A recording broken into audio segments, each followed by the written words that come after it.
আপনারা জানেন যে গরুর হাটগুলিতে অনেক সময় একটু শৃঙ্খলাটা অতভাবে থাকে না, বিশৃঙ্খলা হয়ে যায়। এটার জন্য আমরা কতগুলি ইনস্ট্রাকশন দিয়েছি। 1 নাম্বার ইনস্ট্রাকশন দেওয়া হয়েছে যে গাড়িগুলি যেটা আছে গরু যে নামাবে এটা রাস্তায় নামাইতে পারবে না, তাদের ভিতরে নিয়ে যেতে হবে, হাটের ভিতরে নিয়ে নামাইতে হবে। এবং যে গাড়িতে বা নৌকায় যে সরি ট্রাক বা নৌকায় যেইগুলি আসতেছে গরু, আগেই তারা ওই ব্যানার দিয়ে দিতে হবে তারা কোন হাটে গিয়ে এটা নামাবে। তা না হলে অনেক সময় দেখা যায় যে ওই টানাটানি শুরু হয়ে যায়, এই হাটে নিয়ে যেতে, এটা যেন না হয়, এটার জন্য বলা হয়েছে।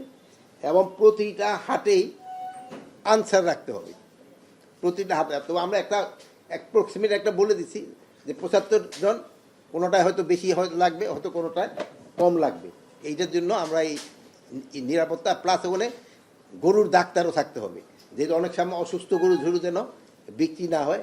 প্লাস অনেক সময় আছে যে গরুর আঘাতেও কিন্তু অনেক সময় লোকজন আহত হয়, এই জন্য একটু ফার্স্ট এডেরও ব্যবস্থা রাখতে হবে। আর একটা হলো ভালো খবর হলো, আমরা তাদের অনুরোধ করছি যে এখন তো 5% করে হাসিল নেয়, 100 টাকায় 5 টাকা। আগামী বছর থেকে যেন এটা 100 টাকায় 5 টাকা না নিয়ে 4 টাকায় করে নেয়, 1 টাকা করে কমানোর জন্য।